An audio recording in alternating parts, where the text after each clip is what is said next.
తెలంగాణ రాష్ట్ర కార్మిక ఉపాధి శిక్షణ కర్మాగారాలు గనుల భూగర్భ శాఖ మంత్రిగా డాక్టర్ వివేక్ వెంకటస్వామి బాధ్యతలు స్వీకరించారు. సెక్రటేరియట్ సెకండ్ ఫ్లోర్ లో తనకు కేటాయించిన ఛాంబర్లో మంత్రిగా ఆయన ఛార్జ్ తీసుకున్నారు. మంత్రిగా బాధ్యతలు స్వీకరించిన తర్వాత ఐటీఐ కాలేజీలను అడ్వాన్స్ టెక్నాలజీ సెంటర్లుగా మార్చే ఫైల్ మీద తొలి సంతకం చేశారు మంత్రి వివేక్.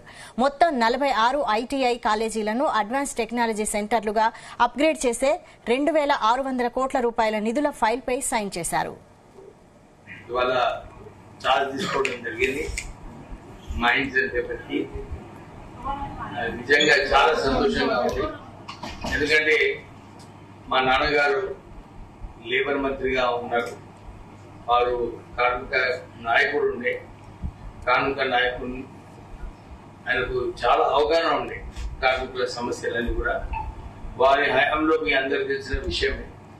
ఎప్పుడు కూడా కార్మికులకు కొట్లాడేవారు. 101 యూనియన్స్ లో రిజైన్ చేసి కార్మిక మంత్రి అయినారు, అప్పుడు యూనియన్ మినిస్టర్.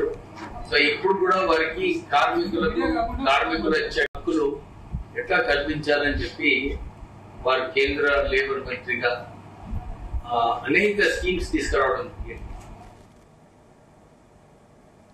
అంతకుముందు మంత్రిగా బాధ్యతల స్వీకరణ సందర్భంగా తన ఛాంబర్లో మంత్రి వివేక్ ప్రత్యేక పూజలు నిర్వహించారు.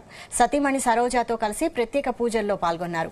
బాధ్యతల స్వీకరణ కోసం సచివాలయానికి వెళ్లిన మంత్రి వివేక్ కు ఆయన ఛాంబర్ ముందు పూర్ణ కుంభంతో పూజారులు అధికారులు స్వాగతం పలికారు. మంత్రి వివేక్ బాధ్యతల స్వీకరణ కార్యక్రమంలో ఆయన కుమారుడు పెద్దపల్లి ఎంపీ గడ్డం వంశీ ఇతర కుటుంబ సభ్యులు పాల్గొన్నారు.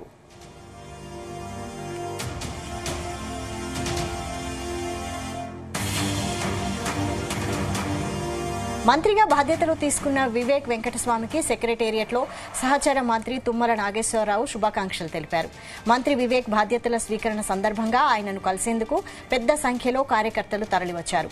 మంత్రిగా ఛార్జ్ తీసుకున్న వివేక్ కు పలువురు నేతలు అధికారులు శుభాకాంక్షలు తెలిపారు.